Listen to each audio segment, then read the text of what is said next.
बहुत पुरानी बात है। एक जंगल में एक बहुत बड़े पेड़ के तने में एक खोल था। उस खोल में करपिंजल नाम का एक तीतर रहता था। हर रोज़ वह खाना ढूंढने खेतों में जाया करता था और शाम तक लौट आता था। एक दिन खाना ढूंढते ढूंढते करपिंजल अपने दोस्तों के साथ दूर किसी खेत में निकल गया और शाम को नहीं लौटा। जब कई दिनों तक तीतर वापस नहीं आया तो उसके खोल को एक खरगोश ने अपना घर बना लिया और वहीं रहने लगा। लगभग 2 से 3 हफ्तों बाद तीतर वापस आया। खा खा कर बहुत मोटा हो गया था और लंबे सफ़र के कारण बहुत थक भी गया था। लौटकर उसने देखा कि उसके घर में खरगोश रह रहा है। यह देखकर उसे बहुत गुस्सा आ गया और उसने झल्लाकर खरगोश से कहा, ये मेरा घर है, निकलो यहाँ से। तीतर को इस तरह चिल्लाते हुए देखकर खरगोश को भी गुस्सा आ गया और उसने कहा, कैसा घर, कौन सा घर? जंगल का नियम है कि जो जहाँ रह रहा है वहीं उसका घर है। तुम यहाँ रहते थे लेकिन अब यहाँ मैं रहता हूँ और इसलिए यह मेरा घर है। इस तरह दोनों के बीच बहस शुरू हो गई।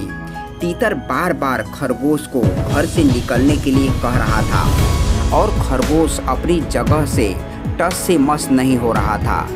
तब तीतर ने कहा कि इस बात का फैसला हम किसी तीसरे को करने देते हैं। उन दोनों की इस लड़ाई को दूर से एक बिल्ली देख रही थी। उसने सोचा कि अगर फैसले के लिए ये दोनों मेरे पास आए तो मुझे इन्हें खाने का एक अच्छा अवसर मिल जाएगा।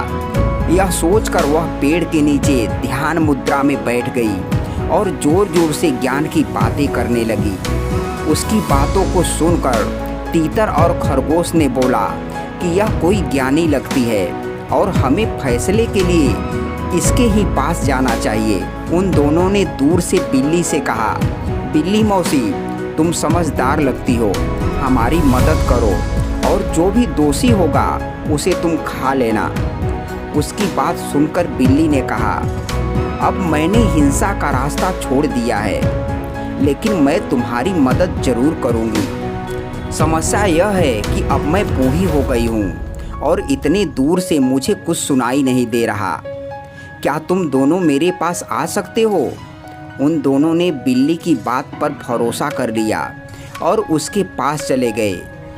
जैसे ही वो उसके पास गए, बिल्ली ने तुरंत पंजा मारा और एक ही झपटे में दोनों को मार डाला।